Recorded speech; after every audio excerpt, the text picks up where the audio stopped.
Sama seperti Allah menyifati dirinya Ar-Razzaq, Ar-Razik yang memberi rizki. Maka orang segoblok apapun, selumpuh apapun, selemah apapun tetap dapat rizki. Sama, Allah mensifati dirinya Al-Hadi, memberi petunjuk. Maka zaman serusak apapun orang tetap dapat petunjuk. Sehingga kita tidak perlu khawatir, wah nanti zaman kalau sudah rusak nasib Islam gimana? Ya coba sekarang nasib Islam gimana? Ya baik-baik saja. Assalamualaikum warahmatullahi wabarakatuh. Bismillahirrahmanirrahim. Du'u rabbakum tadarru'aw wa khufyah. Terusannya apa? Innahu la yuhibbul mu'tadin. Kalau kamu berdoa itu yang tadarru'. Tadarru' itu ya yang sangat sopan, wa khufyah secara diam-diam atau secara enggak berlebihan. Terusannya ayat innahu la yuhibbul mu'tadin. Allah itu tidak suka orang yang melewati batas. Itu termasuk melewati batas dalam doa karena ada unsur mendikte Allah. Saya memberi contoh tadi.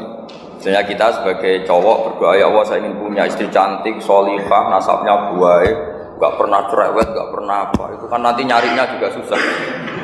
Nanti kalau Allah menjabatkan itu adanya di surga, ning donya ora payu rabi kira-kira. Ya itu sudah berlebihan. Terus kalau ada ulama mengatakan doa itu mukhul ibadah, itu maksudnya gini, doa itu bukti kita minta, minta itu bukti kita lemah. Nah merasa lemah itu sudah bagian dari ibadah. Makanya masyhur itu syairnya Abdul Al-Haddad itu, fadu'ai wabdihali dalilun li fiftikori. Jadi saya berdoa itu hanya sebagai bukti saya butuh Allah. Saya sendiri tidak punya kepentingan mustajab apa enggak. Jadi wali-wali yang mengatakan doa itu mukhul ibadah, sebetulnya itu malah wali-wali yang dari awal gak kelintas disembadani apa enggak. Butuhnya dia itu menunjukkan bahwa saya ini lemah, buktinya posisinya minta. Itu yang dimaksud mukhul ibadah. Tapi kalau kita berdoa terus posisi kita protes, katanya kamu baik ya Allah, engkau baik, ternyata enggak juga. Buktinya semua doa saya enggak kamu kabulkan. Wah, ini malah doa kriminal jadinya. Jadi yang dimaksud mukhul ibadah itu doa itu bukti minta itu bukti lemah. Makanya ada syairnya Abdul Haddad masyhur, fadu'a iwabdihali dalilun li fiftikor. Jadi saya minta engkau ya Allah itu bukti saya butuh. Jadi itu bukan dua hal yang harus dipertentangkan. Jadi kalau doa dikatakan apa? Ibadah karena di doa itu minta. Nah, minta itu bukti merasa kita lemah. Berarti kita sa'il Allah mas'ul. Kita minta Allah yang kita mintain. Kita menengadah Allah yang berposisi memberi. Itu saja sudah cukup sebagai ibadah. Meskipun doa kita tidak mustajab. Karena memang tadi seperti itu. Kalau di ilmu-ilmu tasawuf itu apa ya?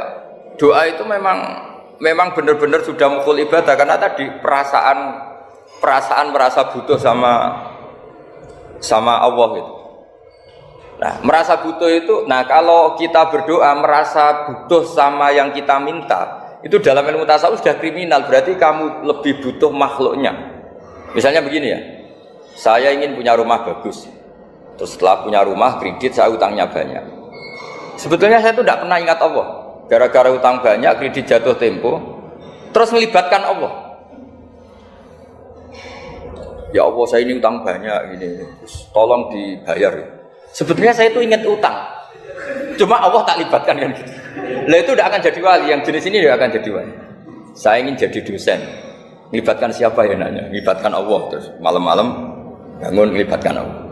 Itu artinya apa? Kamu itu lebih ingin yang kamu minta ketimbang ingin Allah. Kalau wali itu enggak gitu, kangen Allah, terus tahu Allah itu zat pemberi, karena tahu Allah zat pemberi terus minta. Maka yang dikangen itu ya Allahnya dulu. Kalau kita kan enggak, punya kasus dulu, punya keinginan banyak dulu, baru ingat siapa yang bisa ya. Oh Allah. Terus Allah kita libatkan. Ya untungnya Allah baik, mau ramal utang bukan mikir. Untungnya Allah tidak jawab itu. Jadi itu bedanya wali. Kalau wali itu kangen Allah dulu, baru minta. Kalau kita enggak, banyak masalah dulu, baru melibatkan Allah. Nah yang jenis ini tuh bahaya, kalau nggak disembadani mesti ngomel ya. Gusti katanya kalau yang minta kamu kabulkan, ternyata ini enggak. Nanti kalau Allah jawab, kamu itu tidak kangen saya, kamu itu kangen uang, kangen perempuan cantik yang kamu inginkan, terus kamu melibatkan saya. Urusannya apa saya dengan itu? Makanya tidak usah nuntut karena awalnya sudah salah. Ya saya kira itu ya. Jadi ada ayat apa? Ud'u rabbakum tadarru'aw wa khufyah. Terusannya apa? Innahu la yuhibbul mu'tadin. Itu di semua tafsir dikatakan Allah enggak suka orang yang berlebihan dalam doa. Berlebihan tadi, misalnya minta sesuatu yang terlalu besar atau permintaan kemarin saja lanu addi syukroh, kita tidak bisa memenuhi mensyukuri, sudah minta lagi. Misalnya seorang jomblo, targetnya kan asal payu nikah. Tapi setelah nikah bayangkan istrinya sholihah, tidak cerewet, itu kan berlebihan. Hilang status jomblo saja belum kamu syukuri kok sudah minta macam-macam. Jadi harusnya kan syukur dulu ya. Sekedar laku nikah ini kan ada syukur yang harus, seperti jadi dosen juga gitu. Sekedar jadi dosen harus kita syukuri dulu karena menjadi kita tidak nganggur. Itu kan satu harkat sosial yang luar biasa. Jangan tahu-tahu sudah hari kedua cari intensif, cari ini itu, syukurnya aja belum sudah kemana-mana. Lah itu sudah mu'tadin, sudah melebihi apa? Batas. Sebetulnya begini ya, kalau misalnya itu ya subjektif juga, misalnya bilang rata-rata alumni pondok ini sukses, alumni kampus ini sukses, yang ini tidak sukses, itu satu pasti subjektif. Karena biasanya yang diterkenalkan ya yang sukses-sukses. Saya punya tetangga dari pondok yang Anda sebut itu kebetulan tidak sukses semua. Itu jantogo saya sampai ngeluh. Saya ini gimana kok? Ya sudah seperti itu kan subjektif ya. Tapi menyangkut pendidikan itu begini ya, menyangkut hasil dari pendidikan itu. Andai kan kita bicara ilmu hakikat, misalnya kita mondok gitu, mondok kemudian jadi orang miskin, jadi orang yang menurut orang banyak tidak berguna di masyarakat. Ternyata kita ini orang yang kelihatan tidak punya karir, tapi kalau malam sujud sama Allah. Punya anak niat memperbanyak orang sujud, terus punya ibu yang sakit-sakitan kita rawat. Meskipun kita tidak jadi dosen, tidak jadi menteri, tapi indah Allah itu luar biasa karena berstatus ngerawat ibu, ngerawat anak, ngerawat istri. Nah Islam itu datang dengan jargon-jargon seperti itu. Sehingga Nabi kalau muji itu ada Uwais Al-Qarni, ini orang yang luar biasa. Ternyata dia itu punya ibu lumpuh yang kalau kemana-mana harus digendong. Ketika tetangga-tetangganya berhasil sowan Rasulullah itu Uwais Al-Qarni tidak bisa karena setiap ibunya dipamitin mau sowan ke Rasulullah itu sama ibunya nggak boleh. Tapi apa yang terjadi? Justru dipuji-puji Nabi sebaik-baiknya kurun itu waktu adalah kurun yang ada Uwais Al-Qarni. Saya punya teman, ini kisah nyata, saya berkali-kali ngisi ngaji di komunitas ulama. Ini mungkin tidak bagus untuk kampus, tapi harus saya utarakan supaya ya kita evaluasi. Saya bilang gini, saya ini jadi kiai itu sering iri sama orang goblok. Orang goblok itu barokah kata saya gitu. Itu kiai kaget semua karena saya bilang orang goblok itu barokah. Saya beri contoh gini, misalnya saya pinter, terus juara MTQ, juara hafal Quran atau juara baca Quran secara tartil. Ujung-ujungnya saya dapat hadiah umroh atau apalah, atau hadiah rumah atau apa. Pertanyaannya adalah mendapat. Saya ulang lagi, mendapat. Sementara ada santri yang bodoh, gara-gara bodoh itu dosen UI yang enggak, jadi kiai yang enggak, akhirnya dia jadi bekerja di Korea. Barokahnya bodoh tadi. Karena di Korea melihat orang ateis, akhirnya dia kepikiran bikin masjid. Sebagian gajinya disumbangkan untuk masjid. Ini bodoh pendiri masjid. Tapi kita gara-gara dosen dakwah di masjid, ini pinter dapat uang dari masjid.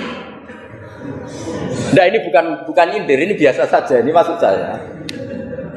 Maksud saya, kamu jangan ngabaikan hidup. Akhirnya apa yang terjadi? Saya ini punya teman ini betul. Saya ini kan kecelok dulu tuh Gus Alim. Nasib saya di mana-mana dihormati. Kadang saya merasa dosa. Kok dihormati? Saya punya teman. Dulu gobloknya minta ampun sekolah, sekelas maksudnya. Gobloknya, soalnya gobloknya harus disepakati. Iya, goblok mujmalah ya kira-kira. Singkat cerita dia itu hidup di pedalaman Kalimantan sekitar tahun 92. Dulu kan biasalah di dalam hutan itu pasti ada penebangan hutan macam. Dia ada bosnya, yang jelas dia ada bosnya. Saya yakin juga agak kriminal karena dia tidak yang illegal logging. Pokoknya ditakdir dia hidup di tengah hutan, ikut orang. Setelah itu dulu nggak ada HP. Sering kirim surat ke saya, Gus, saya ini hidup di tengah hutan. Tapi saya ini Muslim pernah mondok. Kalau nggak bikin Jumat itu nggak enak. Bikinlah dia Jumatan. Nah karena dia pernah ngaji fikih Syafi'i, kalau Jumatan nggak ada orang 40 itu harusnya zuhur tidak Jumatan. Tapi orang yang kerja di situ tidak mau. Wong dino Jumat kok zuhuran loh Pak. Kalau dino Jumat ya Jumatan ya. Tanya saya, Gus itu kalau ada kaulnya enggak supaya Jumatan ndak orang 40 sah.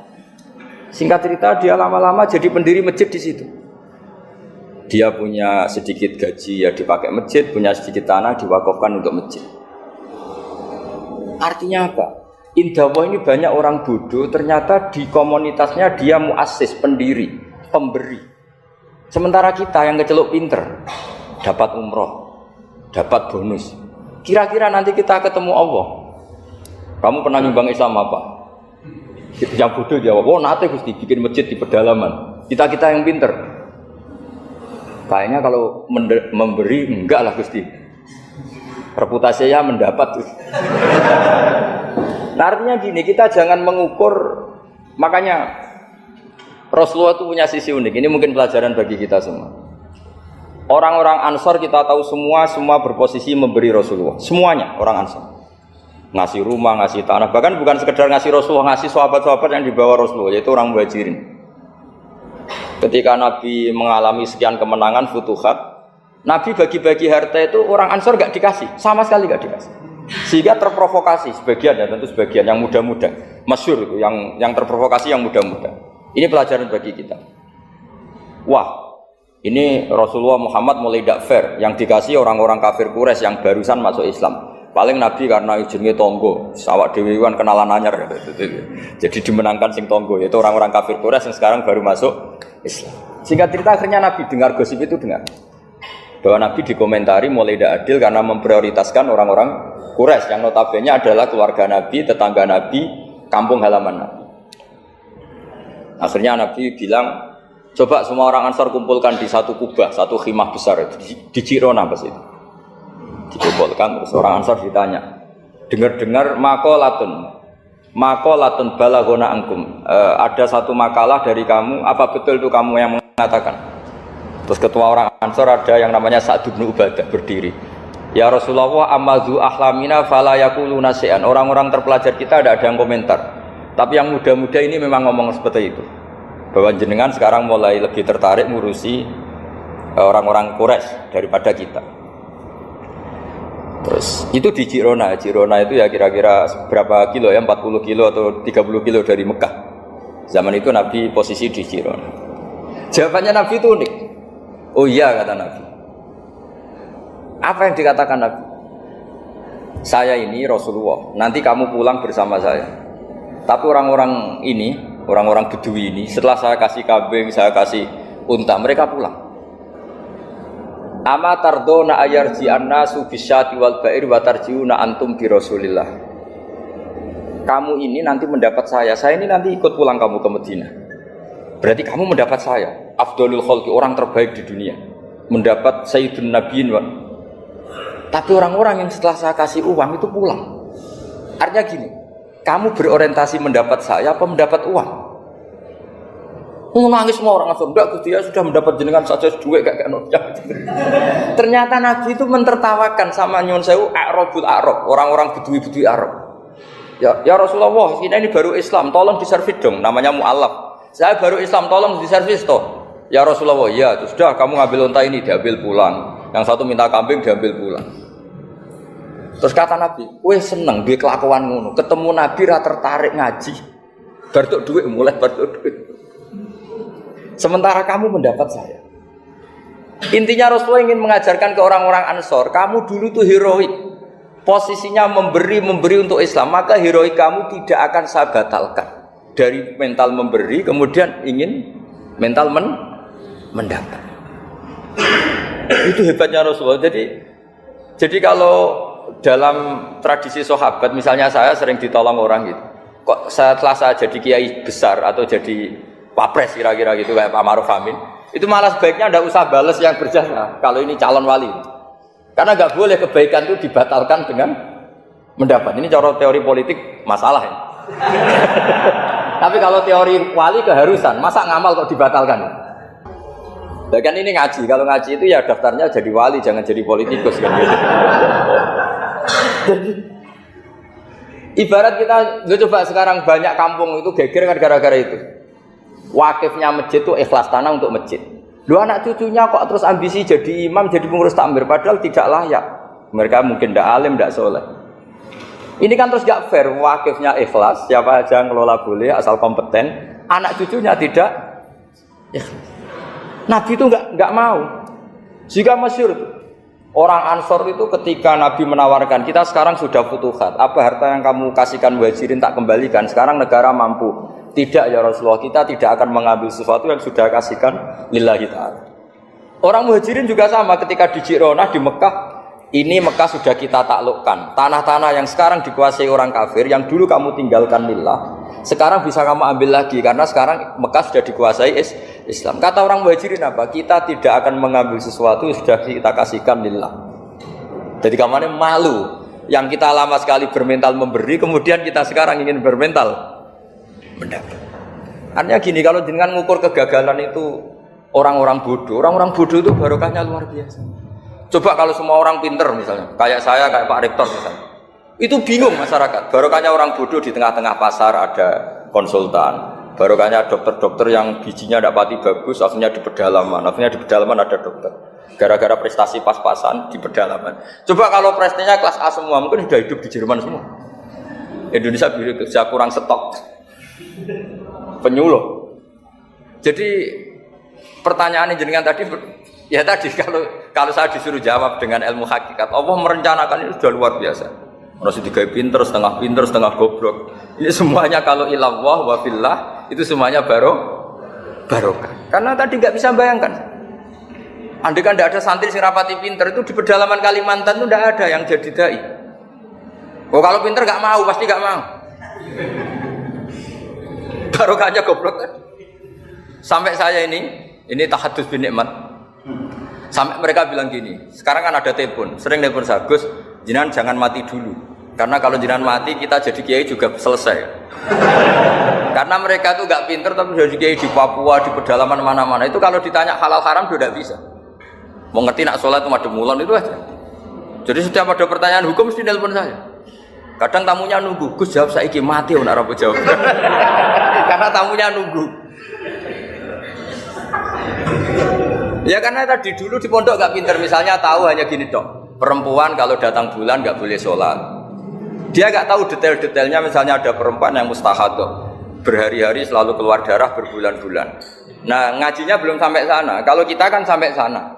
Oh gini, kalau adatnya perempuan tadi hanya 6 hari haid, maka yang 7 berikutnya namanya mustahadah, sudah mulai sholat, mulai puasa normal, karena ini penyakit, bukan kategori haid. Nah dulu ngajinya tidak sampai situ. Jika kalau ada yang tanya ditunggu, Gus ini ada perempuan keluar darah terus kita harus gimana ini? Sholat enggak? Oh, ilmunya enggak cukup dia untuk jawab. Untuk jawab seperti itu, karena tapi tadi ya saya ulang lagi ya, jadi jangan pernah mengabaikan orang-orang bodoh. Orang bodoh itu ya barokah, tapi enggak perlu ada gerakan jadi bodoh ya, enggak perlu. Digerakkan bodoh itu pasti mayoritasnya, alhamdulillah sekali. Akhirnya berkah itu ada di mana-mana. Loh ini betul. Pokoknya kita ngaji itu apa yang masyhur itu Rabbana ma khalaqta hadza batila. Semua yang diciptakan Allah pasti ada. Ya ini memang ilmu agak aneh bagi kalangan akademisi, tapi kan sampean mengundang saya untuk ngomong ilmunya kiai. Kalau saya jawab pakai standar intelektual kan saya namanya basa-basi. Itu tidak bagus dalam ilmu Islam. Mudahana itu tidak bagus. Karena ini keahlian saya di ilmu hakikat, ya saya jawab secara ilmu hakikat. Terus itu pernah saya diceritani Pak Bintang Pamungkas itu. Itu cerita. Gus Dur juga pernah cerita, banyak yang sejenis itu cerita. Gus Dur kan orang sukses di Jakarta. Itu matur nuwun sama keluarganya yang adiknya yang jadi biasa-biasa saja. Karena akhirnya ada yang ngrumat ibunya. Keluarga Pak Bintang itu banyak yang doktor, profesor. Tapi terima kasih sama adiknya enggak siapa-siapa. Karena barokahnya itu ibunya ngrumat. Coba kalau semuanya dokter, mungkin ingin hidup di kampus semua. Kiai juga gitu, kalau ada kiai top, biasanya punya adik yang enggak pati top. Dan kiainya top bisa kemana-mana, karena ada adiknya yang enggak top, yang ngurmat ibunya, ngurmat anaknya. Jadi sebetulnya Allah sudah mempersiapkan sedemikian rupa. Tapi kalau kita tidak syukur, ya jadi repot. Itu tidak hanya cerita tentang Gus Dur, Bintang Pamungkas, mungkin Pak Jokowi, Pak Soekarno, semuanya sama lah. Pasti di balik orang top-top ini ada orang-orang yang berkorban untuk kebaikan keluarga di internal. Dulu ada sahabat namanya Abdul bin Umi Maktum itu buta. Itu tidak pernah ikut perang karena buta. Tapi setiap Nabi perang itu yang jaga Madinah itu Abdul bin Umi Maktum. Tapi terus jangan bilang orang barokah buta ya, tidak usah gitu. Pokoknya saya cerita itu Rabbana ma khalaqta hadza ibadilah bahwa engkau ya Allah yang kau ciptakan ini tidak ada yang nggak ada guna. Sebab seharusnya seseorang memberi manfaat kapanpun dia berada, dimanapun dia berada. Jadi kapanpun dan dimanapun dia berada. Qala Allah Ta'ala wa ja'alani mubarakan aynama kuntu. Ayna fi an ibadihi aynama kunna. Di sini diterangkan an-naf'u naf'ani, naf'un fil adyan wa naf'un fil abdan. Wal barokah kasratul khairi wa ziyadatu. Fa'atna Allahu ala Isa bi kaunihi ja'alahu nafi'an lil ibadi aynama kana wa haitsu kana. Jadi yang perlu saya terangkan di antara sifat dasar orang-orang baik adalah di mana saja, kapan saja itu memberi manfaat. Termasuk tentu saat paling sulit.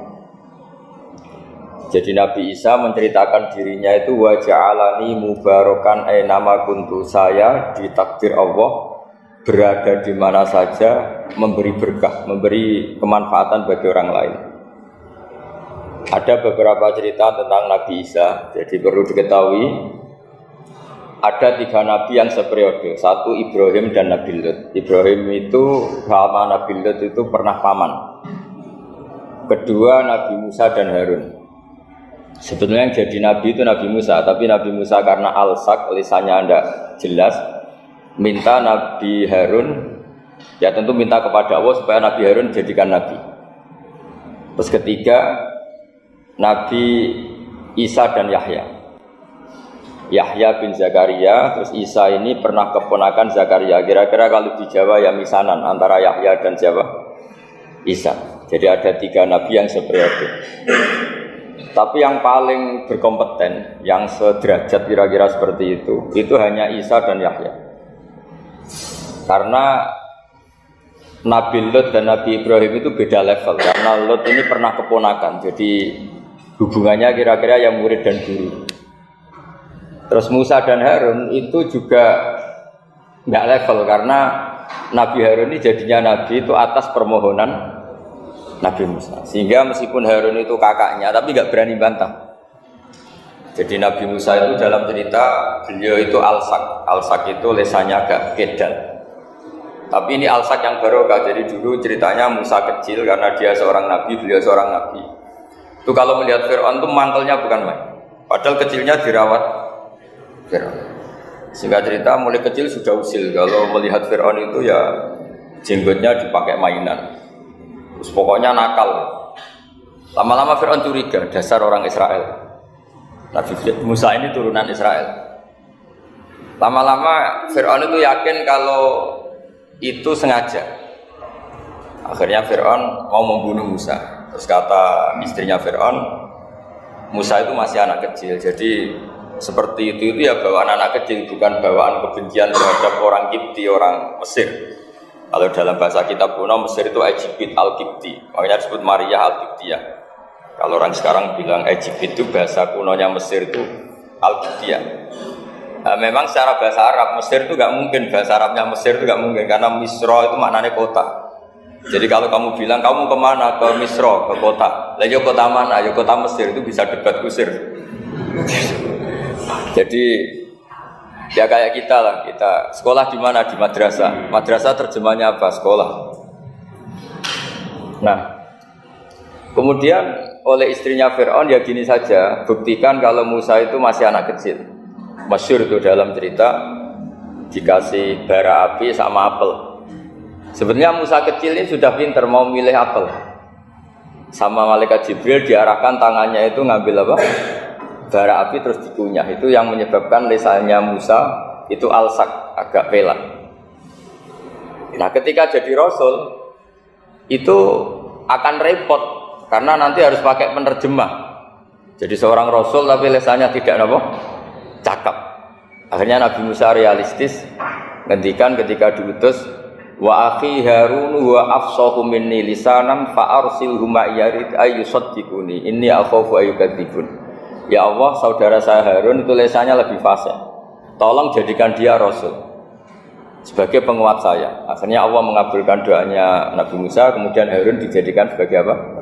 Rasul. Sehingga meskipun satu angkatan, Harun dan Musa ini enggak level. Artinya enggak level itu ya Harun yang takut Musa.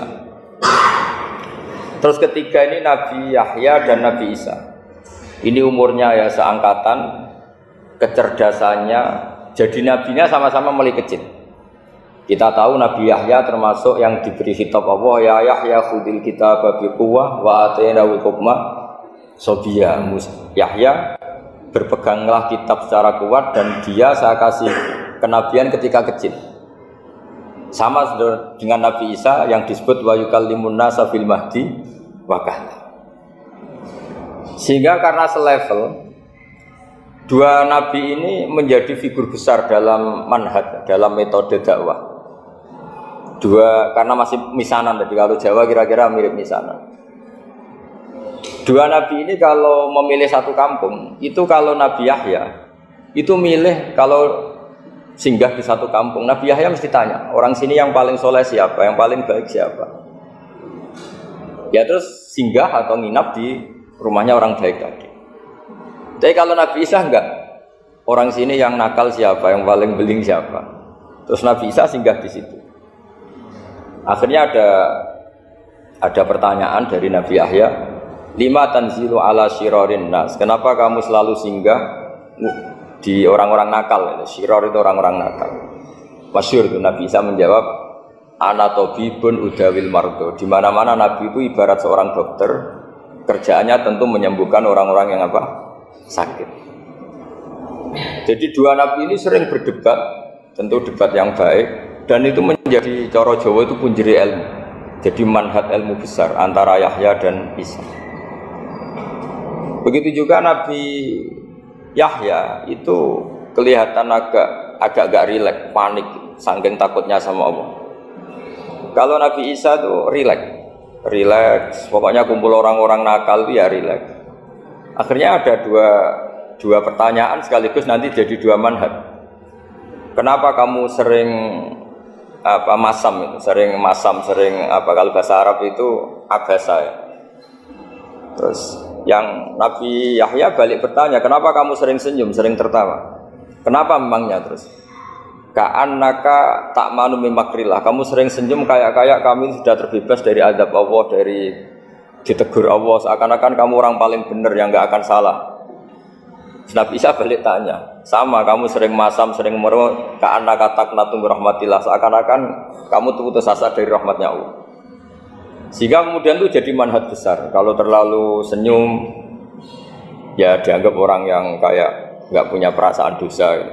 Tapi kalau terlalu masam, terlalu merenggut, seakan-akan rahmat Allah itu terbatas. Sehingga seakan-akan Allah itu rahmatnya nggak cukup lah untuk mengelola manusia ini. Sehingga itu jadi metode besar yang masyhur itu dalam sebuah hadis Nabi ngendikan, ulama ummati ka anbiya Bani Israil. Ulama umatku itu kapasitasnya atau fungsinya atau manfaatnya setingkat nabi-nabi Bani Israil. Karena ketika umat ini enggak ditunggui para nabi setelah Rasulullah SAW, itu yang nunggui hanya ulama. Tapi ulama ini sudah cukup mewakili para nabi Bani Israil. Dan banyak syurahul hadis, para penyarah hadis mensarahkan Nabi tidak ngendikan ulama ummati kamisli seperti saya, tapi ka'ambiyai Bani Israel, bagaimana nabi-nabi Bani Israel. Nabi Bani Israel itu macam-macam, termasuk ada yang tidak nikah, yaitu yang bernama Yahya dan Isa. Delala umatnya Nabi itu ada orang alim alamah yang ilmunya melegenda, yaitu namanya Imam Nawawi. Itu tidak nikah sampai kabudut. Meskipun dalam ajaran syariatnya Nabi an-nikah sunnati, tapi selalu ada orang yang ditakdir tidak nikah karena masyhur, karena sibuk ngurus ilmu, bukan karena tidak laku. Yang jelas itu bukan karena tidak laku. Imam Nawawi itu ganteng, orangnya ya normal, tapi karena sibuk nulis, beliau sampai kabudut itu tidak nikah. Imam Sibawayh itu suka sekali sama ilmu, menjadi istri utamanya ya ilmu itu. Dia ganteng, Sibawayh itu maknanya tuh apel, dia ganteng sekali, sampai banyak cewek yang senang. Akhirnya dia nikah. Nggak pernah dikumpulin. Dia belajar terus. Ketika beliau ke pasar, dulu nggak ada supermarket, beli kertas, kitabnya dibakar semua sama istri. Dikira istrinya terus mencintai dia, malah diceraikan. Itu siapa? Imam Sibawayh. Terus ada umatnya Nabi yang paling unik di dunia. Mungkin Pak dosen, saya kiai pun nggak bisa niru.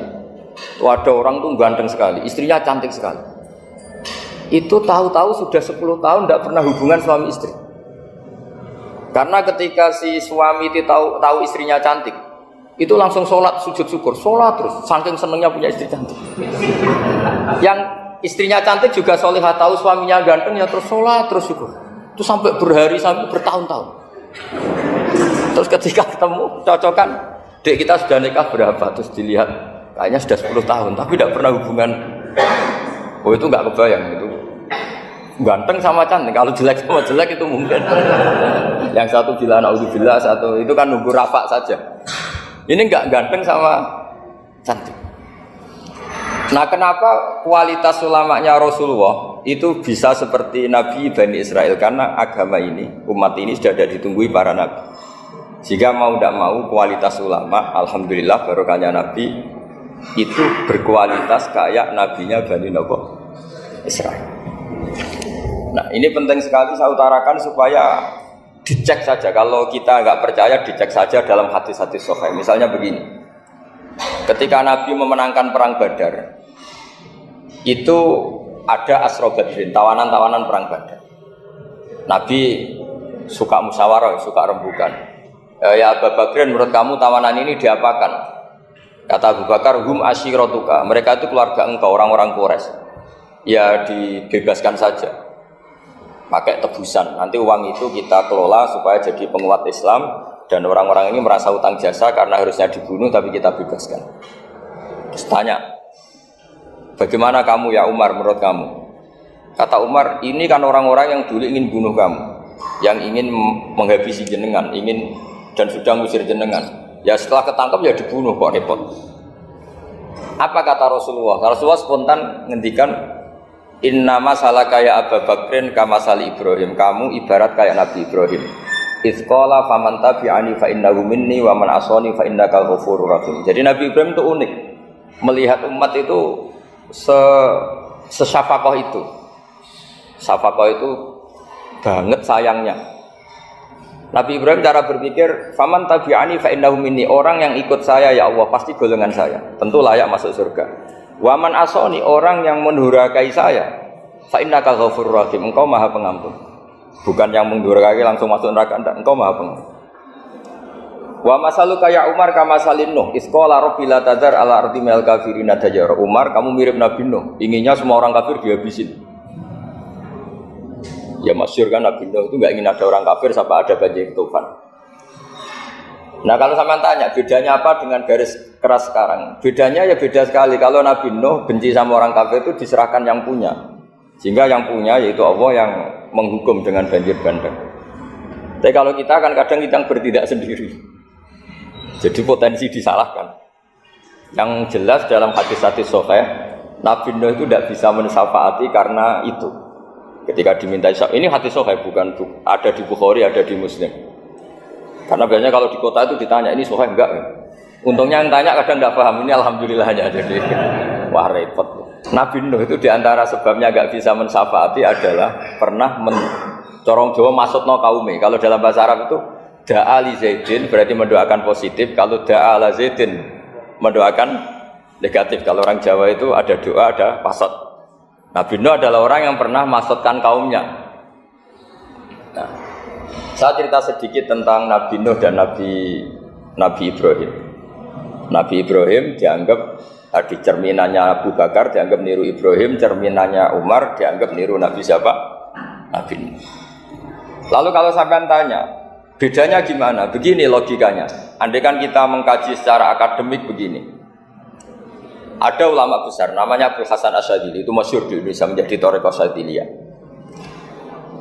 Terus ada seorang muridnya minta gini, ya Abul Hasan Asyadzili, tolong saya dikasih ijazah supaya saya tidak pernah maksiat di bumi ini. Karena saya takut sama Allah, kalau saya maksiat itu merasa tidak nyaman dengan Allah. Abul Hasan Asyadzili ini malah marah besar. Atuhibbu alla tadhhara maghfiratu. Kalau kamu tidak pernah maksiat, berarti kamu suka maghfirahnya Allah Ta'ala itu tidak kelihatan, karena tidak ada yang maksiat. Tapi Tapi bukan dukung kamu yang tidak. Nah, ini cerita ilmiah. Tapi kalau Said Abdul Al-Haddad itu kebalikannya. Ada orang fasik itu hidup berkeliaran, mengganggu masyarakat, ganggu ketertiban agama. Ada kiai atau siapa gitu mendoakan supaya tobat atau dikasih panjang umur supaya nanti bisa tobat. Itu beliau Said Abdul Al-Haddad marah besar. Man da'a li fasikin bil baqa faqad ahabba ayyusawahu fi ardi. Orang yang mendoakan orang fasik hidup berarti dia suka Allah dimaksiati di buminya. Jadi akhirnya jadi kutub besar, yang satu Sadziliyah, yang satu Haddadiyah. Kenapa ya? Karena tadi yang satu cerminan Nabi Isa, yang satu cerminan Nabi Yahya. Sebagaimana sabda Rasulullah tadi, ulama ummati ka anbiya'i bani Israil. Juga masyhur dalam aplikasi pengajaran juga gitu. Masyhur sekali dalam kitab-kitab diceritakan. Kalau Said Abdul Haddad, kalau ada orang sowan itu, kamu ngaji sama siapa? Sama si A gitu. Pernah nangis gak pas ngajar? Gak pernah. Udah gak terus, gak usah diterusin ngaji orang seperti itu. Hatinya atas, wong orang iso nangis gitu. Tapi kalau Abdul Hasan As-Sadili kebalikan. Kamu ngaji sama siapa? Sama si A gitu. Pernah tertawa enggak kalau ngaji? Enggak pernah. Udah, enggak usah ngaji sama orang itu. Orang enggak bisa syukur. Jadi itu manhaj besar. Nah, akhirnya orang-orang kayak kita ini enggak jelas semua. Nangis ya bisa, syukur, guyu ya bisa. Cuma celakanya kalau kita nangis karena tidak punya uang, kalau guyu karena punya uang, itu masalahnya. Tapi kalau wali-wali dulu enggak. Kalau senyum ya karena saking yakin rahmatnya Allah itu wasiat rahmatu. Kalau nangis ya karena takut azabnya Allah. Kalau kita kan enggak, sangat-sangat materialistik. Ini yang membedakan kita. Sebenarnya nangis dan senyum itu satu keharusan karena Allah punya madharul jalal. Ketika Allah dengan sifat keagungannya, maka kita ini cara Jawa serako bersenyum. Tapi Allah itu kadang sebagai madharul jamal, adanya satu keasikan. Sehingga yang merengut itu yang salah. Makanya dalam ilmu tasawuf, kutub wali itu hanya dua. Allah dengan madharul jalal, dengan Allah yang madharul jamal. Contoh madharul jalal misalnya gini. Ketika Nabi Musa ingin melihat Allah, saking kangennya ingin melihat Allah, Rabbi arini anzur ilaik, ya Allah saya beri hak untuk melihat engkau. Allah dengan jalalnya gini, Allah itu qadim, superior. Tentu gak layak tersentuh barang hadis itu makhluk. Sehingga ketika falam matajalla rabbuhu lil jabali ja'alahu dakka wa kharra Musa sa'iqa. Sehingga enggak levelnya apapun hebatnya Nabi ini tetap makhluk. Sementara Allah itu qadim. Enggak kuat. Makhluk yang fana ini, yang profan ini enggak kuat. Enggak kuat menampung zat yang qadim, yang superior, sehingga gunung pun hancur. Nabi Musa pingsan. Tapi ketika Allah dengan madharul jamal itu Allah dengan keindahannya, dengan kasih sayangnya, memberi hak makhluknya untuk melihat. Nah, di sini ini Allah sering ngendikan wujuhu yauma idzin nadhirah ila rabbiha nadhirah. Nanti ada wajah-wajah yang di surga itu melihat saya, kata Allah. Tapi apakah betul melihat kayak saya melihat dosen, melihat Pak Rektor, melihat teman-teman? Itu tidak bisa. Karena Allah itu qadim, sehingga meskipun manusia ahlul jannah melihat Allah, tetap Allah ngendikan la tudrikuhul absar wa huwa yudrikul absar. Karena Allah dibalik jamalnya ya punya jalal, dibalik jalalnya juga punya jalal. Sehingga selalu di Quran itu diulang beberapa kali supaya proporsional. Nah, kenapa ahli sunnah tetap berkeyakinan Allah bisa dilihat? Logikanya begini, fa inna kulla maujudin yasihu ayyura. Allah itu zat sing nyata-nyata wujud dan punya eksistensi. Di mana-mana sesuatu yang wujud itu layak untuk bisa dilihat. Lalu pertanyaannya gini, kenapa kita tidak bisa melihat sekarang kok nunggu di akhirat? Karena mata kita sekarang itu profan, fana. Sementara kita setelah di surga, tubuh kita didesain abadi. Ya, saya ulang lagi ya, setelah kita di surga, semua fisik kita ini didesain abadi. Tentu karena desainnya sudah abadi, layak melihat zat yang abadi. Tapi pertanyaannya, kenapa tidak bisa ikhatah, tidak bisa melihat sampai faham, la tudrikul absar?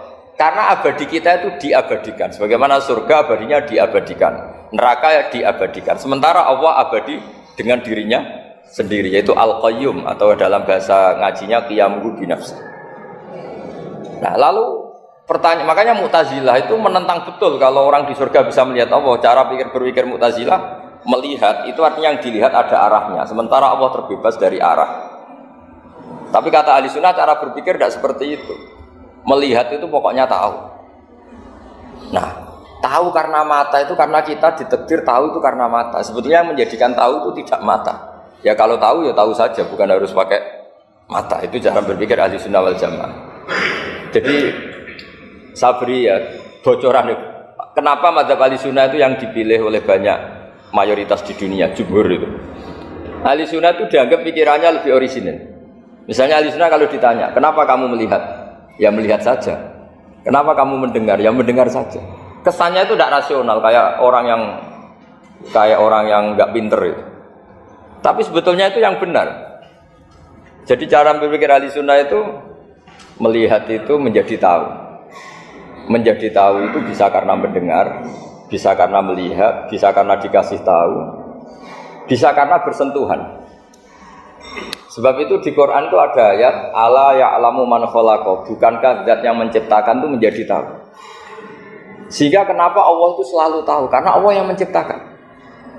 Kalau kamu tahu karena mata, sekali itu jauh, maka kamu tidak melihat. Atau kamu sekarang buta, kamu tidak melihat. Atau tertutupi barang itu, maka kamu tidak melihat. Tapi kalau kamu tahu karena kamu menciptakan, maka akan melihat terus. Misalnya saya ini tukang batu. Saya ingat betul ketika saya bangun Monas, itu pulpen saya tak tanam di dalam Monas. Saya ingat betul kalau pulpen saya warnanya putih, tak tanam di Monas 2 meter dari pondasi. Setelah saya pulang ke Jogja ditanya, di dalam Monas ada apa? Ada pulpen. Posisinya 2 meter dari pondasi. Kenapa saya tahu? Karena saya yang menciptakan. Nah, karena menciptakan ini sehingga tahu saya akan terus menerus. Tapi kalau tahu karena mata sekali barang itu tertutupi, nggak tahu. Misalnya saya tahu jenengan karena dekat sekali jenengan kemana-mana saya sudah tidak tahu. Tapi kalau saya menaruh sesuatu di tubuh Anda, sehingga kamu kemana-mana tetap tahu bahwa barang itu ada di tubuh Anda. Nanti kalau ada yang protes, tapi bisa saja Gus barang itu dicuri orang kemudian Anda tidak tahu. Yang menjadi tidak tahu karena saya sudah tidak menciptakan suasana itu. Selagi saya menciptakan, maka akan tahu terus. Nah, tapi karena Allah ini menciptakan semua yang ada di bumi, maka Allah tahu terus. Jika Allah tahu cara bikin kuman, terus tahu bahwa manusia itu punya kuman, kumannya punya organ, organnya juga punya kuman. Terus gak kebayang. Kamu bayangkan kayak makanya Allah itu kalau cerita sederhana, innallaha la yastahi ayyadriba masalam ma ba'udatan fama fawqaha. Allah itu tidak malu bikin perumpamaan nyamuk, karena nyamuk itu lebih dahsyat timbang gajah. Para pematung itu disuruh bikin gajah masih mampu, bikinkan patung gajah, mungkin masih sanggup. Tapi kalau tak suruh bikin patung nyamuk, nggak usah bikin hidup, patungnya saja sekecil itu. Padahal nyamuk kecil itu punya organ tubuh. Lalu bikinnya organ tubuh nyamuk itu kayak apa sih? Organnya punya kuman, kumannya punya organ, organnya juga punya kuman. Sehingga orang-orang alim itu baca nyamuk itu lebih jadi ayat Allah ketimbang melihat dinosaurus. Tapi sekarang orang itu nggak tertarik ceritanya. Jadi beda perasaannya orang alim sama orang awam. Kalau orang awam tuh melihat mukjizat kan yang dasar-dasar kayak dinosaurus, gajah, wow gitu. Kalau orang alim nggak, malah melihat nyamuk. Nah, kealiman seperti itu terjaga di umatnya Muhammad, di umatnya Rasulullah Muhammad SAW. Karena ketika umat ini nggak ditunggui para nabi, itu Allah menjamin Muhammad, ulama umatmu nanti punya kemampuan seperti nabi. Tentu tidak dalam keutamaan ya, keutamaan tentu nggak sekelas sama nabi. Kenapa itu terjadi? Karena tadi para nabi ini mewakili sekian karakter. Kalau kita sangat mencintai Indonesia, maka kita akan tegas siapapun yang ingin menghancurkan Indonesia. Itu kira-kira cerminan Nabi Nuh. Kalau kita sangat mencintai Allah, maka kita akan benci sebenci-bencinya sama orang yang mendurhakai Allah. Tapi masalahnya, Allah yang kita cintai itu memaklumatkan diri kalau bersifat ghafur, pengampun. Jika kalau kita terlalu kasar, ini kan yang kita cintai bersifat ghafur kok kita kasar. Di sini Nabi Ibrahim. Beliau sangat mangkel sekali sama yang durhaka sama Allah. Tapi mau mangkel gimana? Zat yang mengajarkan itu bersifat ghafur. Maka kita mau tidak mau, makanya Ada riwayat mengatakan takhallaku bi akhlaqillah, kamu bertata krama kayak akhlaknya Allah. Akhirnya ya sudah, kita mau apa coba? Kira-kira kalau kamu mencintai seseorang, itu potensinya kan dua, protektif. Ada telepon itu dari siapa? Cewek atau cowok? Protektif. Itu bukti cinta atau bukti suudon kan tidak tahu. Tapi misalnya kamu cinta perempuan terus WA-an sama lelaki gak apa-apa, jalan sama lelaki gak apa-apa, sama masa lalunya pacarnya juga gak apa-apa. Itu cinta apa pembiaran? Kan sama-sama gak jelas. Nah kira-kira mencintai Allah itu kira-kira analoginya seperti itu. Kalau yang satu protektif, Allah harus zat satu-satunya yang disembah, gak boleh didurhakai, gak boleh dikhianati, sehingga ini sangat keras sekali. Nah, ini Nabi Nuh. Di sini ada Nabi Ibrahim, karena orang yang zat yang kita cintai bersifat ghafur. Jika kalau kita terlalu tegas beda dengan sifatnya Allah yang bersifat ghafur. Nah umatnya Nabi seperti itu mulai dulu. Ada yang moderat, ada yang keras, ada yang setengah keras, setengah moderat. Ada yang ngambil sikap, urip mangan turu, sementara mati. Nah, itu lebih baik itu dibanding punya istihad tapi gak jelas, mendingan. Itu ada riwayatnya. Suatu saat ibadah akhir umatku terbaik adalah tidur. Maksudnya tidur itu gak ngambil sikap, masyhur itu. Saya beri riwayat yang ada di Bukhari Muslim. Satakunu fitanun al-qa'id fiya khairun al-qa'im wal-qa'in fiya khairun al-masi wal-masi fiya khairun nasai. Nanti di akhir zaman itu banyak fitnah. Kata Rasulullah, yang duduk lebih baik ketimbang yang berdiri, yang berdiri lebih baik ketimbang yang jalan biasa lebih baik ketimbang yang jalan bergegas. Man tasyarrafa laha tastasrifu. Fitnah itu adalah siapa yang terlibat maka akan semakin parah.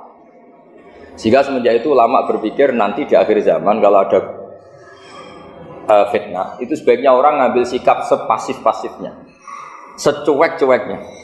Jadi semua syurahul hadis sepakat makna hadis ini apa? Orang disuruh sikap secuek-cuek.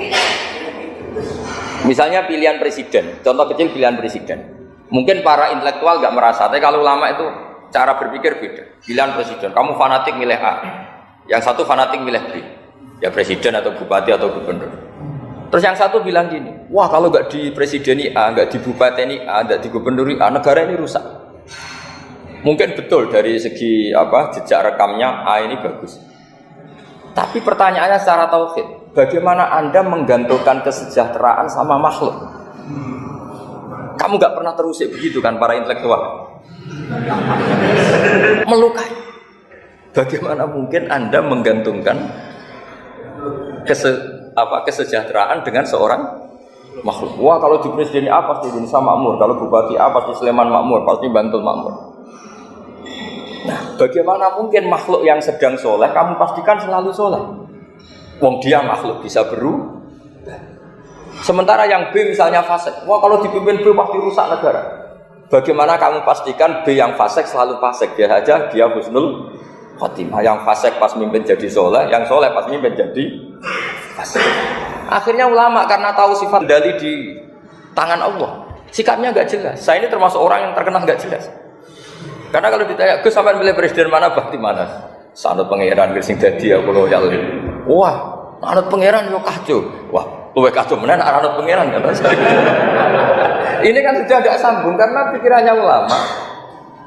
Memang nggak beda. Cara berpikir ulama itu beda. Bahkan bapak saya itu kalau didik saya itu begini. Kalau meseli saya atau ngirim saya dulu itu kan pakai mesel. Ini uang kamu 500.000 untuk kamu. Mesti ditambahi 100.000 ini untuk buat jajan sama teman-teman.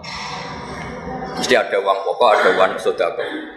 Dulu saya sering tanya, kenapa bapak sangat menghormati teman-teman saya? Kata bapak, kue mondok, aku raiso nyukupi, sing iso nyukupi ya konco-konco. Ternyata betul, rata-rata anak kuliah atau anak mondok, uang pribadinya kan 8 hari dari dikirim sudah habis. Berarti kan masih 22 hari kok bisa hidup itu kan barokahnya teman-teman.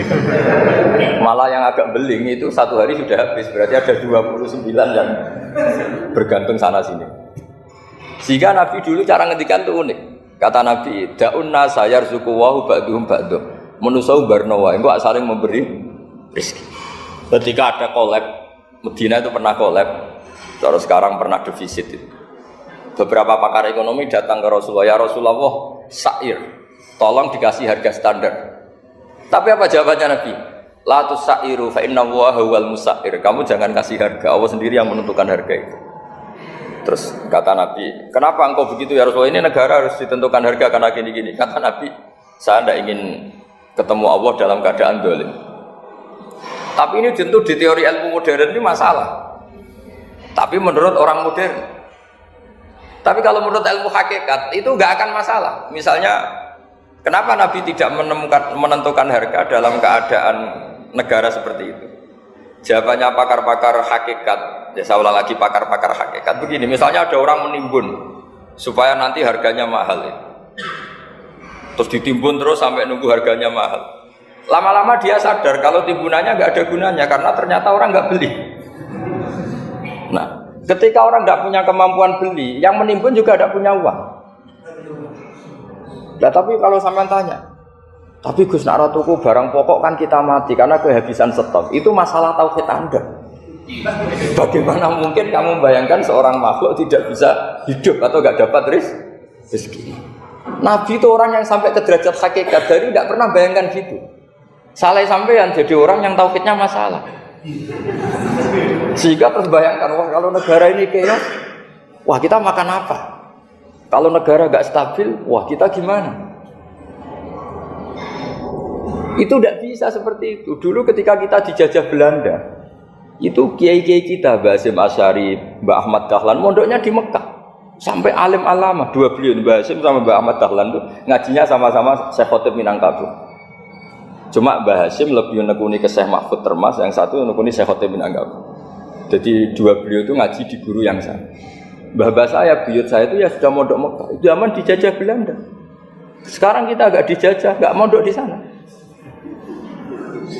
Buyut saya itu zaman itu sudah haji. Buyut kelima saya itu dulu kalau ingin cari tempat yang teduh itu masuk ke gua. Itu masuk gua itu hanya kepalanya saja, kakinya masih di luar. Karena gua di Arab tidak seperti gua di sini. Kalau gua di sini kan orang bisa masuk semua. Kalau gua Arab kan hanya celah-celah batu-batu besar.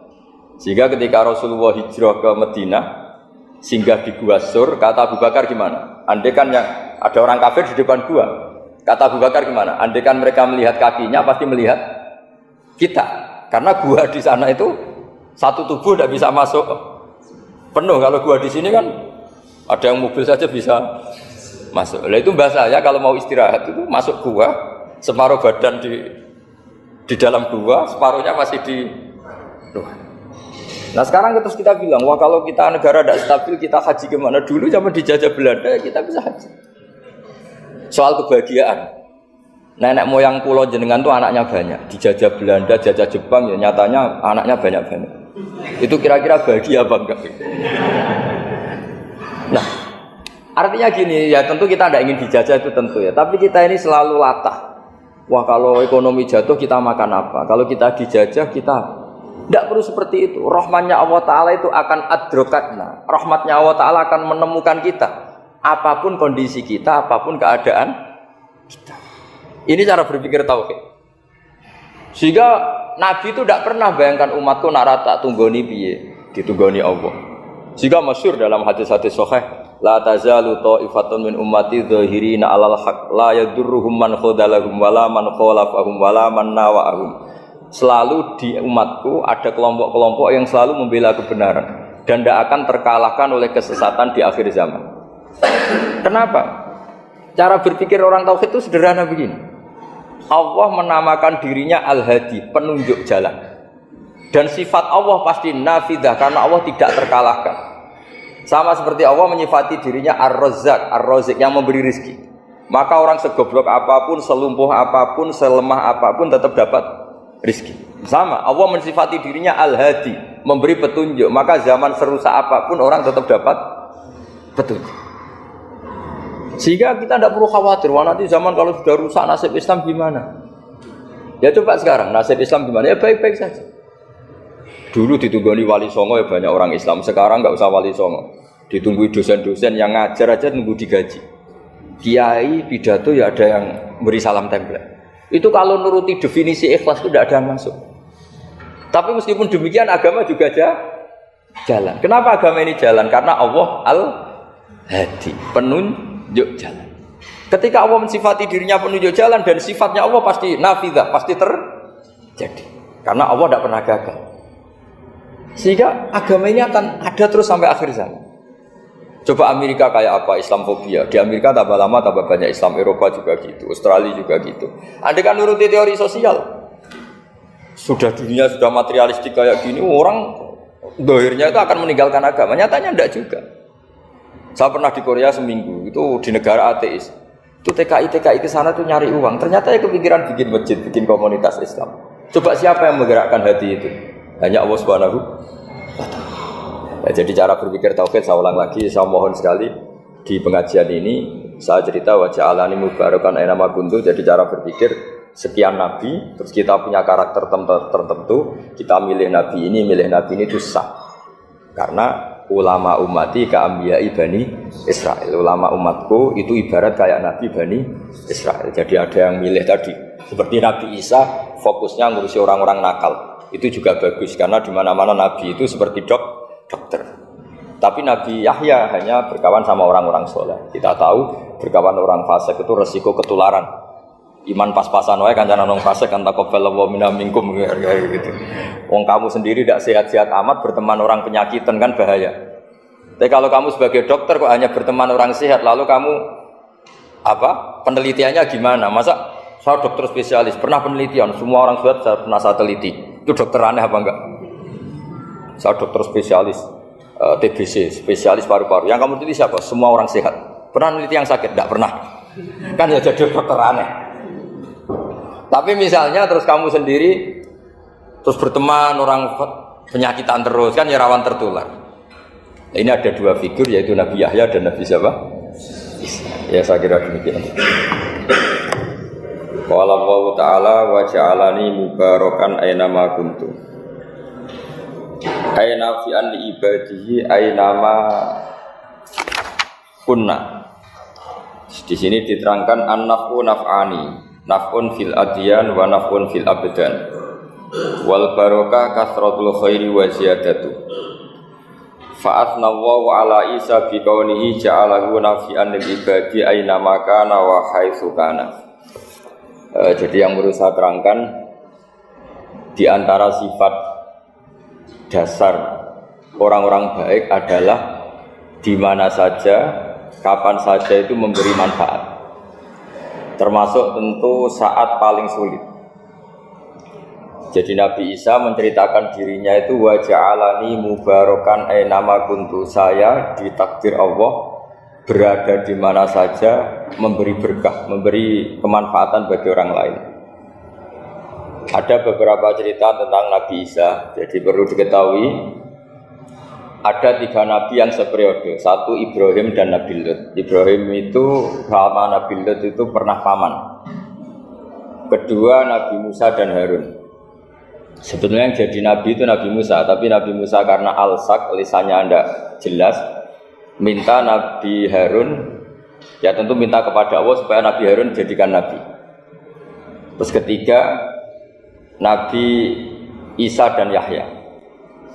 Yahya bin Zakaria, terus Isa ini pernah keponakan Zakaria. Kira-kira kalau di Jawa ya misanan antara Yahya dan siapa? Isa. Jadi ada 3 nabi yang seperiode. Tapi yang paling berkompeten, yang sederajat kira-kira seperti itu hanya Isa dan Yahya. Karena Nabi Lut dan Nabi Ibrahim itu beda level. Karena Lut ini pernah keponakan, jadi hubungannya kira-kira yang murid dan guru. Terus Musa dan Harun itu juga nggak level, karena Nabi Harun ini jadinya Nabi itu atas permohonan Nabi Musa. Sehingga meskipun Harun itu kakaknya, tapi nggak berani bantah. Jadi Nabi Musa itu dalam cerita beliau itu alsak. Alsak itu lesannya agak kedal. Tapi ini alsak yang barokah. Jadi dulu ceritanya Musa kecil karena dia seorang nabi, beliau seorang nabi. Itu kalau melihat Fir'aun itu mangkelnya bukan main. Padahal kecilnya dirawat Fir'aun. Sehingga cerita mulai kecil sudah usil. Kalau melihat Fir'aun itu ya jenggotnya dipakai mainan. Terus pokoknya nakal. Lama-lama Fir'aun curiga, dasar orang Israel. Nabi Musa ini turunan Israel. Lama-lama Fir'aun itu yakin kalau itu sengaja. Akhirnya Fir'aun mau membunuh Musa. Terus kata istrinya Fir'aun, Musa itu masih anak kecil, jadi seperti itu ya bawaan anak kecil, bukan bawaan kebencian terhadap orang Kipti, orang Mesir. Kalau dalam bahasa kitab kuno Mesir itu Egypt al-Kipti, makanya disebut Maria al-Kiptiyah. Kalau orang sekarang bilang Egypt itu bahasa kunonya Mesir itu al-Kiptiyah. Nah, memang secara bahasa Arab Mesir itu nggak mungkin, bahasa Arabnya Mesir itu nggak mungkin karena Misra itu maknanya kota. Jadi kalau kamu bilang kamu kemana, ke Misra, ke kota, lah ya kota mana, ya kota Mesir, itu bisa debat kusir. Jadi ya kayak kita lah, kita sekolah di mana, di madrasah. Madrasah terjemahnya apa? Sekolah. Nah, kemudian oleh istrinya Fir'aun ya gini saja, buktikan kalau Musa itu masih anak kecil. Masyhur itu dalam cerita dikasih bara api sama apel. Sebenarnya Musa kecil ini sudah pinter mau milih apel. Sama malaikat Jibril diarahkan tangannya itu ngambil apa? Bara api terus dikunyah. Itu yang menyebabkan lisannya Musa itu alsak, agak pelak. Nah, ketika jadi rasul itu akan repot karena nanti harus pakai penerjemah. Jadi seorang rasul tapi lisannya tidak apa? Cakap. Akhirnya Nabi Musa realistis ngendikan ketika diutus, wa akhi Harun wa afsahu minni lisanan fa arsilhu ma'yarid ayyusaddiquni inni akhafu ayyukadzibun. Ya Allah, saudara saya Harun itu lisannya lebih fasih. Tolong jadikan dia rasul sebagai penguat saya. Akhirnya Allah mengabulkan doanya Nabi Musa, kemudian Harun dijadikan sebagai apa? Rasul. Sehingga meskipun satu angkatan, Harun dan Musa ini enggak level. Artinya enggak level itu ya Harun yang takut Musa. Terus ketiga ini Nabi Yahya dan Nabi Isa. Ini umurnya ya seangkatan, kecerdasannya, jadi nabinya sama-sama mulai kecil. Kita tahu Nabi Yahya termasuk yang diberi khitab Allah, ya Yahya khudil kitaba biquwwah wa atainahu hukma sobiyya. Yahya berpeganglah kitab secara kuat dan dia saya kasih kenabian ketika kecil. Sama dengan Nabi Isa yang disebut wa yukallimun nasa fil mahdi wa kahla.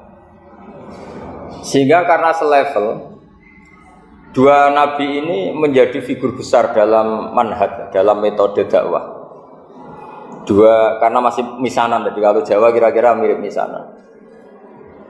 Dua nabi ini kalau memilih satu kampung, itu kalau Nabi Yahya itu milih kalau singgah di satu kampung, Nabi Yahya mesti tanya, orang sini yang paling soleh siapa, yang paling baik siapa? Ya terus singgah atau nginap di rumahnya orang baik tadi. Tapi kalau Nabi Isa enggak, orang sini yang nakal siapa, yang paling beling siapa? Terus Nabi Isa singgah di situ. Akhirnya ada pertanyaan dari Nabi Yahya, lima tanzilu ala syirarin nas, kenapa kamu selalu singgah di orang-orang nakal? Syiror itu orang-orang nakal. Masyhur itu Nabi Isa menjawab, ana tabibun udawil mardo. Di mana-mana Nabi itu ibarat seorang dokter, kerjaannya tentu menyembuhkan orang-orang yang apa? Sakit. Jadi dua nabi ini sering berdebat, tentu debat yang baik, dan itu menjadi cara Jawa itu punjeri ilmu. Jadi manhaj ilmu besar antara Yahya dan Isa. Begitu juga Nabi Yahya itu kelihatan agak rileks, panik, saking takutnya sama Allah. Kalau Nabi Isa itu rileks, pokoknya kumpul orang-orang nakal itu ya rileks. Akhirnya ada dua pertanyaan sekaligus nanti jadi dua manhaj.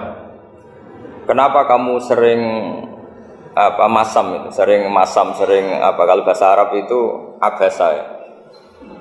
Terus yang Nabi Yahya balik bertanya, kenapa kamu sering senyum, sering tertawa?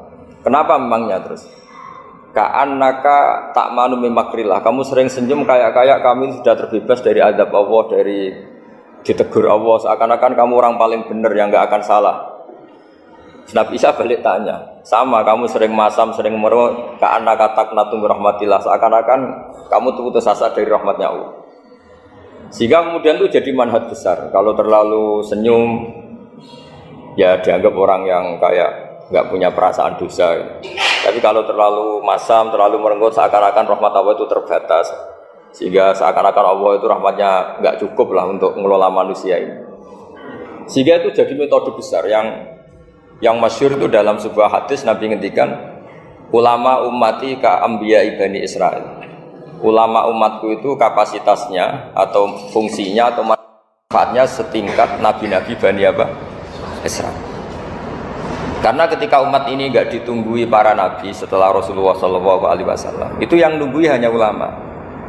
Tapi ulama ini sudah cukup mewakili para nabi Bani Israil.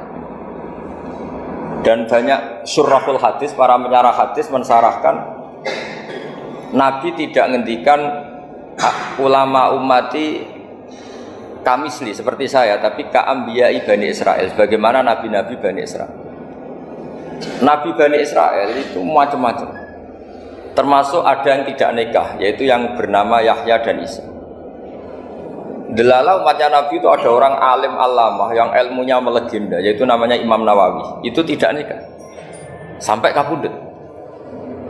Meskipun dalam ajaran syariatnya Nabi nikah sunnati, tapi selalu ada orang yang ditakdir tidak nikah karena masyhur, karena sibuk ngurus ilmu. Bukan karena tidak laku, yang jelas itu bukan karena tidak laku. Imam Nawawi itu ganteng, orangnya ya normal, tapi karena sibuk nulis, beliau sampai kabudut itu tidak nikah. Imam Sibawai itu suka sekali sama ilmu, menjadi istri utamanya ya ilmu itu. Dia ganteng, Sibawai itu maknanya tuh apel, dia ganteng sekali, sampai banyak cewek yang seneng. Akhirnya dia nikah. Nggak pernah dikumpulin. Dia belajar terus. Ketika beliau ke pasar, dulu nggak ada supermarket, beli kertas, kitabnya dibakar semua sama istri. Dikira istrinya terus mencintai dia, malah diceraikan. Itu siapa? Imam Sibawai.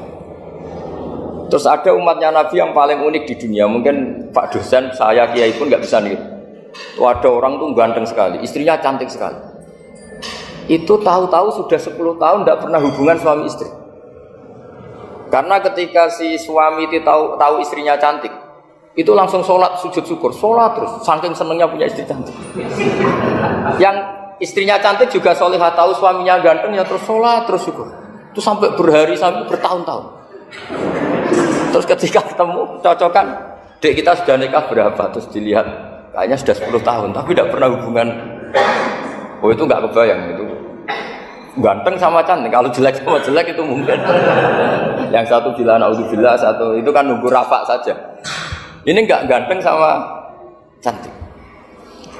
Nah kenapa kualitas ulamanya Rasulullah itu bisa seperti Nabi Bani Israel? Karena agama ini, umat ini sudah ada ditunggui para nabi. Jika mau tidak mau kualitas ulama, alhamdulillah barokahnya Nabi itu berkualitas kayak nabinya Bani Israel. Nah ini penting sekali saya utarakan supaya dicek saja. Kalau kita nggak percaya, dicek saja dalam hadis-hadis sahih. Misalnya begini, ketika Nabi memenangkan perang Badar, itu ada Asra Badrin, tawanan-tawanan perang Badar. Nabi suka musyawarah, suka rembukan. Ya Abu Bakrin, menurut kamu tawanan ini diapakan? Kata Abu Bakar, hum asyiratuka, mereka itu keluarga engkau, orang-orang Quraisy. Ya dibebaskan saja, pakai tebusan. Nanti uang itu kita kelola supaya jadi penguat Islam, dan orang-orang ini merasa utang jasa karena harusnya dibunuh, tapi kita bebaskan. Terus tanya, bagaimana kamu ya Umar, menurut kamu? Kata Umar, ini kan orang-orang yang dulu ingin bunuh kamu, yang ingin menghabisi jenengan, ingin dan sudah ngusir jenengan. Ya setelah ketangkep ya dibunuh, kok repot. Apa kata Rasulullah? Rasulullah spontan ngendikan, inna masalaka ya Abu Bakrin kamasali Ibrahim, kamu ibarat kayak Nabi Ibrahim. Izqala faman tabi'ani fa innahu minni wa man asani fa innakal ghafurur rahim. Jadi Nabi Ibrahim itu unik, melihat umat itu sesyafakoh itu. Syafakoh itu banget sayangnya. Nabi Ibrahim cara berpikir, faman tabi'ani fa innahu minni, orang yang ikut saya ya Allah pasti golongan saya, tentu layak masuk surga. Wa man asani, orang yang mendurhakai saya, fa innaka ghafurur rahim, engkau Maha Pengampun. Bukan yang mendurhakai langsung masuk neraka, enggak, engkau Maha Pengampun. Wa masaluka ya Umar kama salin Nuh, isqala rabbil tadzar ala ardi minal kafirin dajara. Umar, kamu mirip Nabi Nuh, inginnya semua orang kafir dihabisin. Ya masyhur kan Nabi Nuh itu enggak ingin ada orang kafir sampai ada banjir tufan. Nah kalau sampean tanya bedanya apa dengan garis keras sekarang? Bedanya ya beda sekali. Kalau Nabi Nuh benci sama orang kafir itu diserahkan yang punya. Sehingga yang punya yaitu Allah yang menghukum dengan banjir bandang. Tapi kalau kita kan kadang kita bertindak sendiri. Jadi potensi disalahkan. Yang jelas dalam hadis-hadis sahih, Nabi Nuh itu tidak bisa mensyafaati karena itu. Ketika diminta ini hadis sahih bukan ada di Bukhari, ada di Muslim. Karena biasanya kalau di kota itu ditanya ini sahih enggak? Untungnya yang tanya kadang enggak paham, ini alhamdulillahnya jadi wah repot. Nabi Nuh itu diantara sebabnya enggak bisa mensyafaati adalah pernah corong Jawa maksudno kaume. Kalau dalam bahasa Arab itu da'a li Zaidin berarti mendoakan positif, kalau da'a la Zaidin mendoakan negatif. Kalau orang Jawa itu ada doa, ada pasot. Nabi Nuh adalah orang yang pernah maksudkan kaumnya. Nah, saya cerita sedikit tentang Nabi Nuh dan Nabi Ibrahim. Nabi Ibrahim dianggap tadi cerminannya Abu Bakar, dianggap niru Ibrahim, cerminannya Umar, dianggap niru Nabi siapa? Nabi Nuh. Lalu kalau sampean tanya, bedanya gimana? Begini logikanya. Andai kan kita mengkaji secara akademik begini. Ada ulama besar, namanya Abdul Hasan Asyadzili, itu masyhur di Indonesia menjadi Thariqah Asyadziliyah. Terus ada seorang muridnya minta gini, ya Abdul Hasan Asyadzili, tolong saya dikasih ijazah supaya saya tidak pernah maksiat di bumi ini. Karena saya takut sama Allah, kalau saya maksiat itu merasa tidak nyaman dengan Allah. Abdul Hasan Asyadzili ini malah marah besar. Atuhibbu alla tadhharu maghfiratu. Kalau kamu tidak pernah maksiat, berarti kamu suka maghfirahnya Allah Ta'ala itu tidak kelihatan, karena tidak ada yang maksiat. Tapi bukan dukung kamu yang tidak, ini cerita ilmiah. Tapi kalau Said Abdul Al-Haddad itu kebalikannya. Ada orang fasik itu hidup berkeliaran, mengganggu masyarakat, ganggu ketertiban agama. Ada kiai atau siapa gitu mendoakan supaya tobat atau dikasih panjang umur supaya nanti bisa tobat. Itu beliau Said Abdul Al-Haddad marah besar. Man da'a li fasikin bil baqa faqad ahabba ayyusawahu fi ardi. Orang yang mendoakan orang fasik hidup berarti dia suka Allah dimaksiati di buminya. Jadi akhirnya jadi kutub besar, yang satu Sadziliyah, yang satu Haddadiyah. Kenapa ya? Karena tadi yang satu cerminan Nabi Isa, yang satu cerminan Nabi Yahya. Sebagaimana sabda Rasulullah tadi, ulama ummati ka'ambiyai bani Israil. Juga masyhur dalam aplikasi pengajaran juga gitu. Masyhur sekali dalam kitab-kitab diceritakan. Kalau Said Abdul Haddad, kalau ada orang sowan itu, kamu ngaji sama siapa? Sama si A. Gitu. Pernah nangis gak pas ngajar? Gak pernah. Udah gak terus, gak usah diterusin ngaji orang seperti itu. Hatinya atas, wong ora iso nangis. Gitu. Tapi kalau Abdul Hasan Asyadzili kebalikan. Kamu ngaji sama siapa? Sama si A. Gitu. Pernah tertawa enggak kalau ngaji? Enggak pernah. Udah, enggak usah ngaji sama orang itu. Orang enggak bisa syukur. Jadi itu manhaj besar. Nah, akhirnya orang-orang kayak kita ini enggak jelas semua. Nangis ya bisa, syukur, guyu ya bisa. Cuma celakanya kalau kita nangis karena tidak punya uang, kalau guyu karena punya uang, itu masalahnya. Tapi kalau wali-wali dulu enggak. Kalau senyum ya karena saking yakin rahmatnya Allah itu wasiat rahmatu. Kalau nangis ya karena takut azabnya Allah. Kalau kita kan enggak, sangat-sangat materialistik. Ini yang membedakan kita. Sebenarnya nangis dan senyum itu satu keharusan karena Allah punya madharul jalal. Ketika Allah dengan sifat keagungannya, maka kita ini cara Jawa serakop bersenyum. Tapi Allah itu kadang sebagai madharul jamal, adanya satu keasikan. Sehingga yang merengut itu yang salah. Makanya dalam ilmu tasawuf, kutub wali itu hanya dua. Allah dengan madharul jalal, dengan Allah yang madharul jamal. Contoh madharul jalal misalnya gini. Ketika Nabi Musa ingin melihat Allah, saking kangennya ingin melihat Allah, Rabbi arini anzur ilaik, ya Allah saya beri hak untuk melihat engkau. Allah dengan jalalnya gini, Allah itu qadim, superior. Tentu enggak layak tersentuh barang hadis itu makhluk. Sehingga ketika falam matajalla rabbuhu lil jabali ja'alahu dakka wa kharra Musa sa'iqa. Sehingga enggak levelnya, apapun hebatnya Nabi ini tetap makhluk. Sementara Allah itu qadim. Enggak kuat. Makhluk yang fana ini, yang profan ini enggak kuat. Enggak kuat menampung zat yang qadim, yang superior. Sehingga gunung pun hancur. Nabi Musa pingsan. Tapi ketika Allah dengan madharul jamal itu Allah dengan keindahannya, dengan kasih sayangnya, memberi hak makhluknya untuk melihat. Nah, di sini ini Allah sering ngendikan wujuhu yauma idzin nadhirah ila rabbiha nadhirah. Nanti ada wajah-wajah yang di surga itu melihat saya, kata Allah. Tapi apakah betul melihat kayak saya melihat dosen, melihat Pak Rektor, melihat teman-teman? Itu tidak bisa. Karena Allah itu qadim, sehingga meskipun manusia ahlul jannah melihat Allah, tetap Allah ngendikan la tudrikuhul absar wa huwa yudrikul absar. Karena Allah di balik jamalnya ya punya jalal, di balik jalalnya juga punya jalal. Sehingga selalu di Quran itu diulang beberapa kali supaya proporsional. Nah, kenapa ahli sunnah tetap berkeyakinan Allah bisa dilihat? Logikanya begini, fa inna kulla maujudin yasihu ayyura. Allah itu zat sing nyata-nyata wujud dan punya eksistensi. Di mana-mana sesuatu yang wujud itu layak untuk bisa dilihat. Lalu pertanyaannya gini, kenapa kita tidak bisa melihat sekarang kok nunggu di akhirat? Karena mata kita sekarang itu profan, fana. Sementara kita setelah di surga, tubuh kita didesain abadi. Ya, saya ulang lagi ya, setelah kita di surga, semua fisik kita ini didesain abadi. Tentu karena desainnya sudah abadi, layak melihat zat yang abadi. Tapi pertanyaannya, kenapa tidak bisa ikhatoh, tidak bisa melihat sampai faham, la tudrikul absar? Karena abadi kita itu diabadikan. Sebagaimana surga abadinya diabadikan, neraka diabadikan. Sementara Allah abadi dengan dirinya sendiri, yaitu Al-Qayyum, atau dalam bahasa ngajinya Qiyamuhu binafsi. Nah, lalu pertanyaan, makanya Mu'tazilah itu menentang betul kalau orang di surga bisa melihat Allah. Cara berpikir Mu'tazilah, melihat itu artinya yang dilihat ada arahnya, sementara Allah terbebas dari arah. Tapi kata ahli sunnah, cara berpikir tidak seperti itu.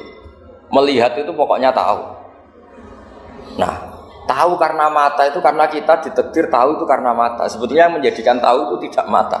Ya kalau tahu ya tahu saja, bukan harus pakai mata. Itu cara berpikir ahli sunnah wal jamaah. Jadi sabri ya bocoran. Kenapa madzhab ahli sunnah itu yang dipilih oleh banyak mayoritas di dunia, jumhur itu. Ahli sunnah itu dianggap pikirannya lebih orisinal. Misalnya ahli sunnah kalau ditanya, kenapa kamu melihat? Ya melihat saja. Kenapa kamu mendengar? Ya mendengar saja. Kesannya itu tidak rasional, kayak orang yang nggak pinter itu. Tapi sebetulnya itu yang benar. Jadi cara berpikir ahli sunnah itu melihat itu menjadi tahu. Menjadi tahu itu bisa karena mendengar, bisa karena melihat, bisa karena dikasih tahu, bisa karena bersentuhan. Sebab itu di Quran itu ada ayat ala ya'lamu man khalaqa, bukankah zat yang menciptakan itu menjadi tahu. Sehingga kenapa Allah itu selalu tahu? Karena Allah yang menciptakan. Kalau kamu tahu karena mata, sekali itu jauh, maka kamu tidak melihat. Atau kamu sekarang buta, kamu tidak melihat. Atau tertutupi barang itu, maka kamu tidak melihat. Tapi kalau kamu tahu karena kamu menciptakan, maka akan melihat terus. Misalnya saya ini tukang batu.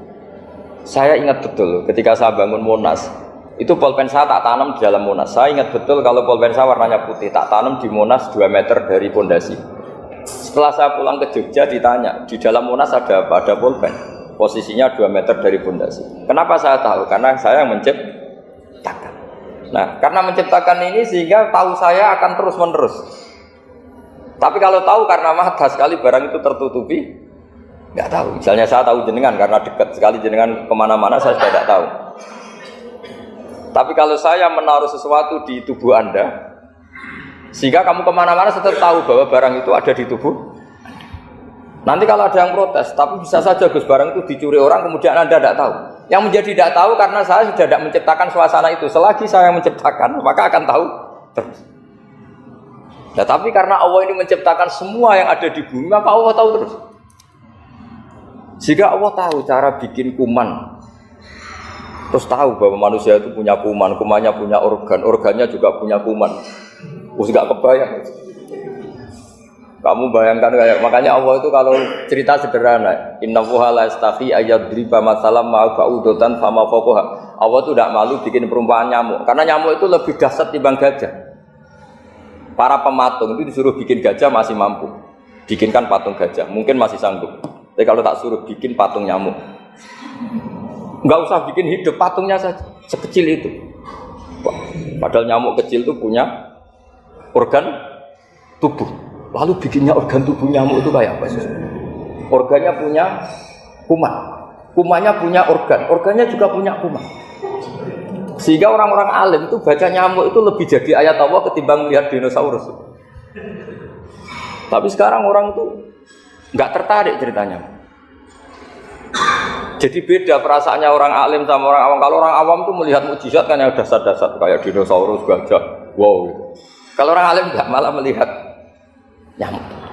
Nah, kealiman seperti itu terjaga di umatnya Muhammad, di umatnya Rasulullah Muhammad SAW. Karena ketika umat ini nggak ditunggui para nabi, itu Allah menjamin Muhammad, ulama umatmu nanti punya kemampuan seperti nabi. Tentu tidak dalam keutamaan ya, keutamaan tentu nggak sekelas sama nabi. Kenapa itu terjadi? Karena tadi para nabi ini mewakili sekian karakter. Kalau kita sangat mencintai Indonesia, maka kita akan tegas siapapun yang ingin menghancurkan Indonesia. Itu kira-kira cerminan Nabi Nuh.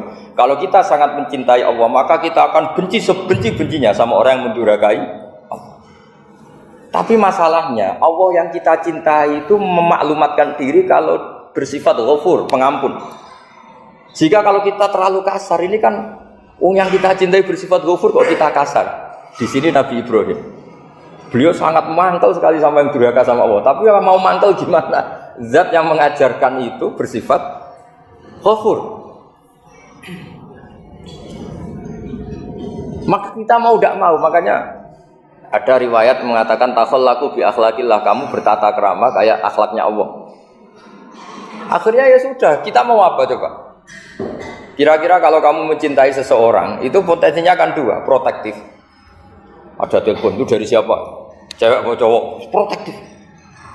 Itu bukti cinta apa bukti suudon? Kan tidak tahu. Tapi misalnya kamu cinta perempuan terus WA-an sama lelaki gak apa-apa, jalan sama lelaki gak apa-apa, sama masa lalunya pacarnya juga gak apa-apa. Itu cinta apa pembiaran? Kan sama-sama gak jelas. Nah kira-kira mencintai Allah itu kira-kira analoginya seperti itu. Kalau yang satu protektif, Allah harus zat satu-satunya yang disembah, nggak boleh didurhakai, nggak boleh dikhianati kok. Sehingga ini sangat keras sekali. Nah, ini Nabi Nuh. Di sini ada Nabi Ibrahim karena orang yang zat yang kita cintai bersifat ghafur. Jika kalau kita terlalu tegas beda dengan sifatnya Allah yang bersifat ghafur. Nah umatnya Nabi seperti itu mulai dulu. Ada yang moderat, ada yang keras, ada yang setengah keras, setengah moderat. Ada yang ngambil sikap, urip mangan turu, sementara mati. Nah, itu lebih baik itu dibanding punya istihad tapi gak jelas, mendingan.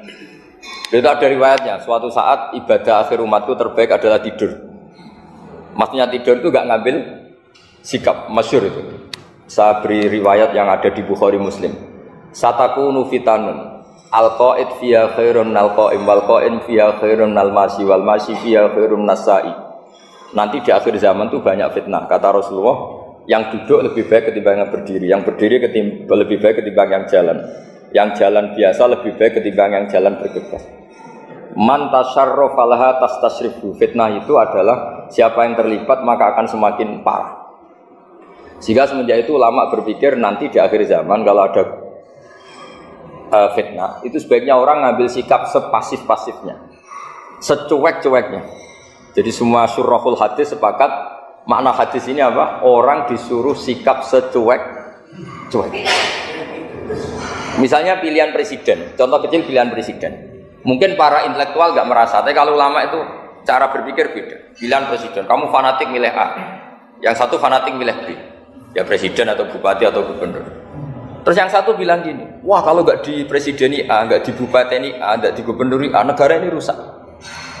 Mungkin betul dari segi jejak rekamnya A ini bagus. Tapi pertanyaannya secara tauhid, bagaimana Anda menggantungkan kesejahteraan sama makhluk? Kamu gak pernah terusik begitu kan para intelektual? Melukai. Bagaimana mungkin Anda menggantungkan kesejahteraan dengan seorang makhluk? Wah kalau di presiden A pasti Indonesia makmur, kalau bupati A pasti Sleman makmur, pasti Bantul makmur. Nah, bagaimana mungkin makhluk yang sedang soleh kamu pastikan selalu soleh? Wong dia makhluk bisa berubah. Sementara yang B misalnya fasik, wah kalau dipimpin B pasti rusak negara.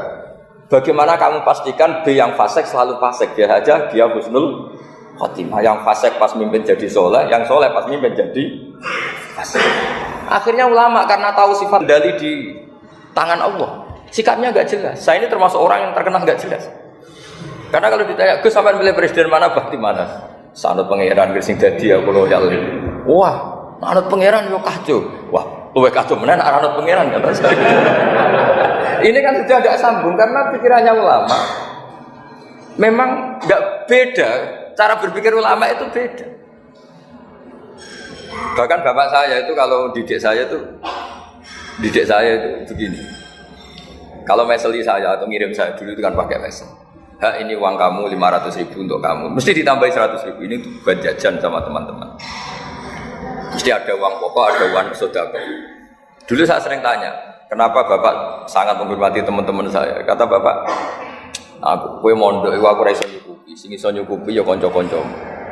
Ternyata betul, rata-rata anak kuliah atau anak mondok, uang pribadinya kan 8 hari dari dikirim sudah habis. Berarti kan masih 22 hari kok bisa hidup, itu kan barokahnya teman-teman. Malah yang agak beling itu 1 hari sudah habis, berarti ada 29 yang bergantung sana sini. Sehingga Nabi dulu cara ngedikan itu unik. Kata Nabi, da'un nasa yarzuqu wa ba'duhum ba'duh. Manusa barnawa, engko saling memberi rezeki. Ketika ada collab, Medina itu pernah collab, terus sekarang pernah defisit itu. Beberapa pakar ekonomi datang ke Rasulullah, ya Rasulullah, sa'ir, tolong dikasih harga standar. Tapi apa jawabannya Nabi? La tusairu fa inna Allaha huwal musair. Kamu jangan kasih harga, Allah sendiri yang menentukan harga itu. Terus kata Nabi, kenapa engkau begitu ya Rasulullah? Ini negara harus ditentukan harga karena gini-gini. Kata Nabi, saya tidak ingin ketemu Allah dalam keadaan dolim. Tapi ini tentu di teori ilmu modern ini masalah. Tapi menurut orang modern. Tapi kalau menurut ilmu hakikat itu nggak akan masalah. Misalnya, kenapa Nabi tidak menentukan harga dalam keadaan negara seperti itu? Jawabannya pakar-pakar hakikat, ya saya ulang lagi pakar-pakar hakikat begini. Misalnya ada orang menimbun supaya nanti harganya mahal, ya. Terus ditimbun terus sampai nunggu harganya mahal. Lama-lama dia sadar kalau timbunannya nggak ada gunanya karena ternyata orang nggak beli. Nah, ketika orang tidak punya kemampuan beli, yang menimbun juga tidak punya uang.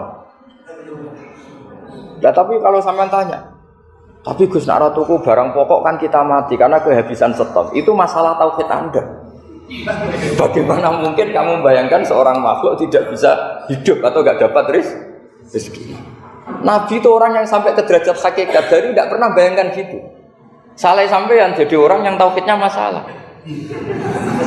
Sehingga terus bayangkan, wah kalau negara ini chaos, wah kita makan apa?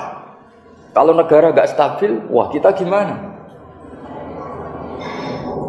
Itu tidak bisa seperti itu. Dulu ketika kita dijajah Belanda, itu kiai-kiai kita, Mbah Hasyim Asy'ari, Mbah Ahmad Dahlan, mondoknya di Mekah. Sampai alim alama, dua beliau, Mbah Hasyim sama Mbah Ahmad Dahlan itu ngajinya sama-sama Syekh Khotib Minangkabau. Cuma Mbah Hasyim lebih menekuni ke Syekh Mahfud Termas, yang satu menekuni Syekh Khotib Minangkabau. Jadi dua beliau itu ngaji di guru yang sama.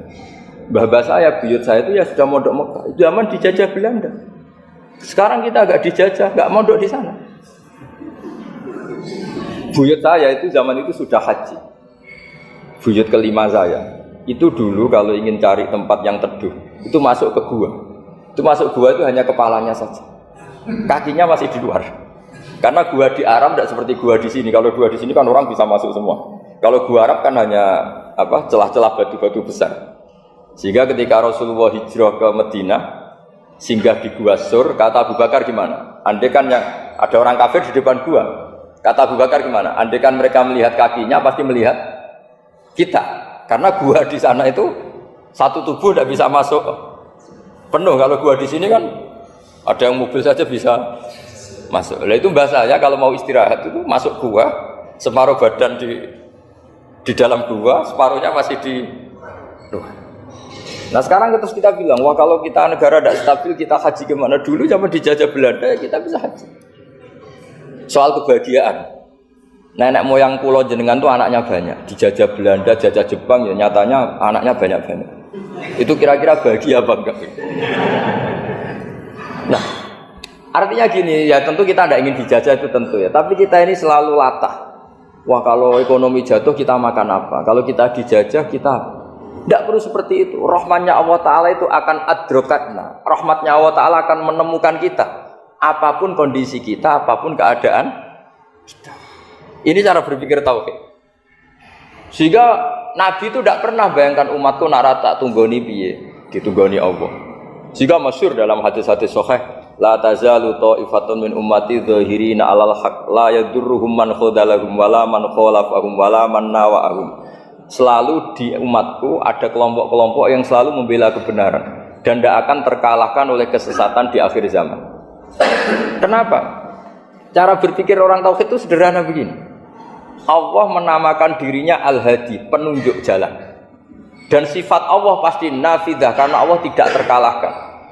Sama seperti Allah menyifati dirinya Ar-Razzaq, Ar-Razik yang memberi rezeki. Maka orang segoblok apapun, selumpuh apapun, selemah apapun tetap dapat rezeki. Sama, Allah mensifati dirinya Al-Hadi, memberi petunjuk. Maka zaman serusak apapun orang tetap dapat petunjuk. Sehingga kita tidak perlu khawatir, wah nanti zaman kalau sudah rusak nasib Islam gimana? Ya coba sekarang nasib Islam gimana? Ya baik-baik saja. Dulu ditunggoni wali songo ya banyak orang Islam, sekarang nggak usah wali songo. Ditunggu dosen-dosen yang ngajar aja nunggu digaji. Kiai pidato ya ada yang beri salam tempel. Itu kalau nuruti definisi ikhlas itu tidak ada yang masuk. Tapi meskipun demikian agama juga jalan. Kenapa agama ini jalan? Karena Allah Al-Hadi, penunjuk jalan. Ketika Allah mensifati dirinya penunjuk jalan dan sifatnya Allah pasti nafidah, pasti terjadi. Karena Allah tidak pernah gagal. Sehingga agama ini akan ada terus sampai akhir zaman. Coba Amerika kayak apa Islamofobia. Di Amerika tambah lama tambah banyak Islam, Eropa juga gitu, Australia juga gitu. Andai kan nuruti teori sosial, sudah dunia sudah materialistik kayak gini, orang dohirnya itu akan meninggalkan agama. Nyatanya tidak juga.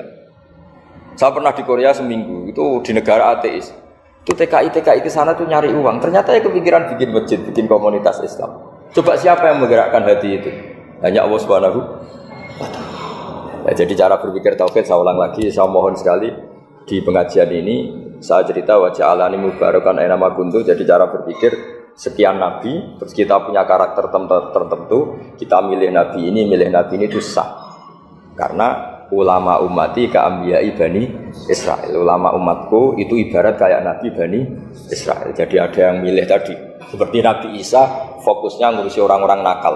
Itu juga bagus karena di mana-mana nabi itu seperti dokter. Tapi Nabi Yahya hanya berkawan sama orang-orang soleh. Kita tahu berkawan orang fasik itu resiko ketularan.